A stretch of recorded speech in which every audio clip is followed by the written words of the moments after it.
This is Red Essay, Dispositions of an Urban Cherokee. My name is Brandon Caruso. I'm a citizen of the Cherokee Nation, and this episode is called Native Pride, Why Ethnomusicology Matters to the Cherokee Nation in the 21st Century. As summer comes to a close in Tahlequah, Oklahoma, heated debates and a prolonged election heat up the small town, adding to the seemingly relentless hot summer and record-breaking highs. The year is 2011, and Principal Chief Chad Smith is again up for re-election, a term he's already extended while occupying the seat as the nation's leader. This election is particularly brutal, while depending on devoted long-term supporters, a belief that the chief has overstayed his welcome has taken place, and the Cherokee councilman Bill John Baker is campaigning for a change. This is the Cherokee Nation, one of the three bands of Cherokee that belong to the 5 civilized tribes.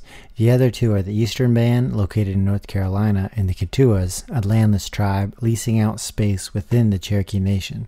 The Kituas have been very open about their opinions of Chief Chad Smith and their feelings towards maintaining ownership of their own, currently illegal, casino on Cherokee Nation land.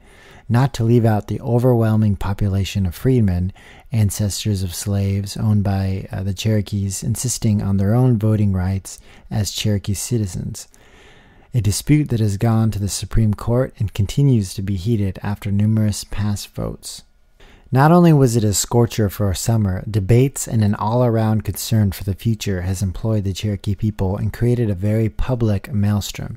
And during this period of unrest, one might wonder how or why the field of ethnomusicology might be important.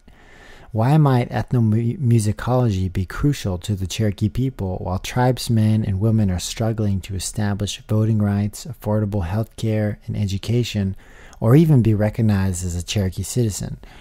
When a tribe's needs are not being met, how is tradition and culture affected? This is what I'd like to discuss about in my essay on why ethnomusicology matters to the Cherokee Nation in the 21st century. In the summer of 1999, Chad Smith defeated then Principal Chief Joe Byrd in a runoff election, 7,204 votes to 5,552. Joe Byrd, serving only one term due largely to controversy and conflicts with the Bureau of Indian Affairs and the Cherokee Nation Tribal Council, followed the first female chief of the Cherokee Nation, Wilma Mankiller. In 1999, the Cherokee Nation expected and largely needed huge improvements in the areas of economic self-reliance, Cherokee language and cultural revitalization, and community development. This set the stage for high expectations of prosperity and growth for the Cherokee Nation making its way into the 21st century. In 2002, the Cherokee Nation conducted a survey to quantify the language fluency rate of persons living within the Cherokee Nation jurisdiction service area. The survey found that no one under the age of 40 was conversational in the language, that 52 out of the 300 surveys spoke the language in their homes, and most children of fluent speakers did not speak it at all. And 2 years after the 1999 election, Chief Chad Smith opened a language preservation program consisting of 26 students and 4 staff members that would help to preserve and protect their culture and language. This was a unique opportunity for Cherokee youth to begin their education at a school founded on Cherokee terms. This immersion school took 10 years to get off the ground, even after the Cherokee National Language Cultural Preservation Act was signed in 1991.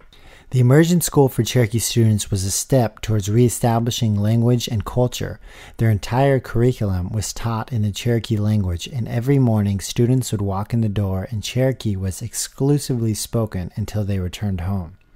Cultural stories and unique aspects of Cherokee heritage were taught alongside history, English, math, and science. A bold statement on how important language has become, leading to yearly expansions as students begin to graduate to different grade levels. While the Cherokee Nation's startling lack of language sustainability was realized and met with a focus on their youth, a choir was created in February 2000 called the Cherokee National Youth Choir. This youth choir, still active today, aims to demonstrate a strength and durability within the Cherokee people, celebrating its native music, language, and heritage.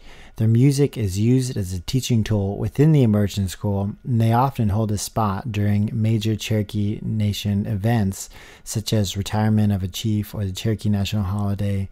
By performing traditional works, wearing traditional clothes, and singing in their native tongue, the youth choir acts as a symbol for the 21st century rejuvenization movement within the Cherokee Nation. The Cherokee National Youth Choir is made up of 40 Cherokee young people from northeastern Oklahoma communities. The choir members are middle and high school youth between grades 6 through 12.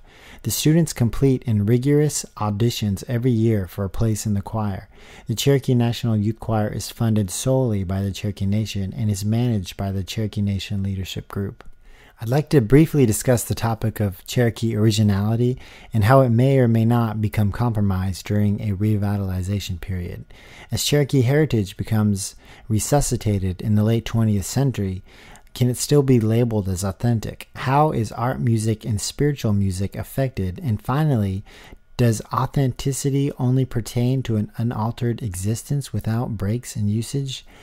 I found an interesting perspective given by a senior professor in ethnomusicology at the University of California, Los Angeles, Anthony Seeger. Seeger, being the nephew of Bob Seeger, one of the grandfathers of ethnomusicology and founder of UCLA's ethnomusicology department, gave a series of historical lectures before his retirement at UCLA. During the third of these in the series, Seeger discussed how history tends to repeat itself, and when it happens, the second time is fictitious by nature, or an unauthentic version. It is important to note that the Cherokee people have been notorious for adaptation and modernization. The authenticity of Cherokee values has always been apparent. Although a restoration movement is in progress, the Cherokees have never lost contact with their own heritage. Although this can be debated, I believe the movement is not to restore a lost and almost forgotten heritage or culture, but restore the bright future that became at risk in the 20th century following the Americanization of the Cherokees. The Cherokee Nation saw what was necessary to keep its people united and acted accordingly to demonstrate tight bonds within the nation as well as establish a sustainable future by focusing on the youth. The question of Cherokee or any tribe's authenticity is an interesting one. Every tribe has had its own modernity, and it's a topic that's much too large for this essay. I will note that American Indians and their culture are still active. They have not followed the dodo, nor can you find them in the United States at least, as they once lived pre-European involvement. I once had the pleasure of seeing a native Cherokee tour guide get asked if they lived in a mud house within the grounds of the Heritage Center. If you get far enough into the back roads of the Indian country, you will find natives practicing the same traditions very privately and very secretly as they once did hundreds of years ago, passed down orally through family and elders. Privacy is truly the key without it becoming exploited and landing on a brochure in a tourist shop somewhere in close proximity, leading to the inevitable final swift blow to a heritage that's already receded into the shadows. So I'd like to return to my question of how disorder and turmoil within the Cherokee Nation affects the restoration and preservation of traditional music.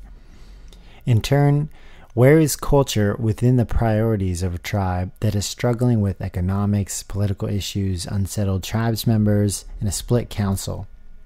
It is important to remember why the Cherokee Nation exists and continues to thrive, the bond that is its own originality. As a nation, they have successfully gained sovereignty. It's a dramatically rich history that's created a unique culture that carries weight towards a prioritization of maintaining Cherokee values of heritage above politics and business as usual. This feat of maintaining demonstrates values and allows consistent preservation and restoration to occur. Events such as annual holidays, powwows, stomp dances, and stickball games will all continue despite of disputes within the Cherokee Nation. The accommodation of politics in social events such as these is highly looked down upon and considered a compromising of ethics within the Cherokee Nation. As the Cherokee Nation works through their many challenges and tribulations, their underlying stronghold of culture is what maintains order and peace. Similar to the role of an elder, their culture is always there, unaffected by modern-day problems. This is due to the fact that its longevity is accounted for by a timeless and lack of modernization to 21st century customs. I'd like to close this essay with some final thoughts on ethnomusicology and how it pertains to the Cherokee Nation. In the field of ethnomusicology, American Indians were the forerunners for being recorded and archived.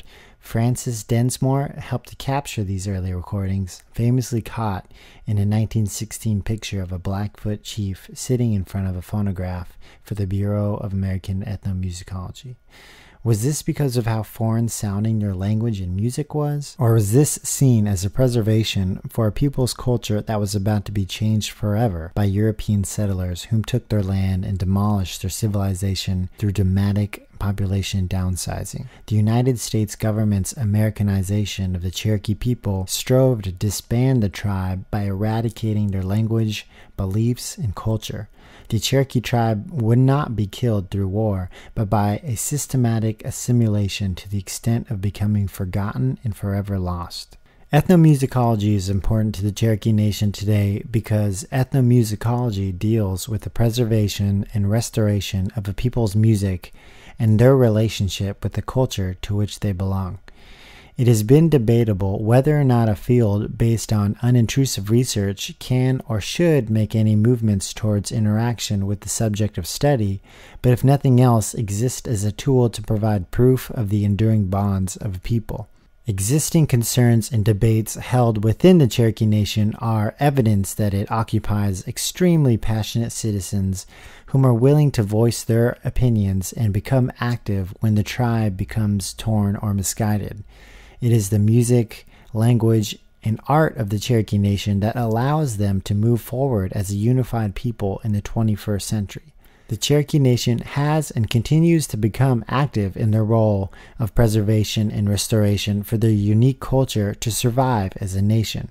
Although the Cherokee people live modern American lifestyles, the importance of their culture and willingness to stay united as a people have proven to withstand trials and tribulations and continue in the 21st century. With a particularly native pride, the extension of the immersion school, the Cherokee Choir, and higher education has all demonstrated a committed community whom will stay active in preserving their future as a united people. Thank you for listening. This is Read Essay, Dispositions of an Urban Cherokee. My name is Brandon Crusoe. I'm a citizen of the Cherokee Nation, and this episode was titled Native Pride.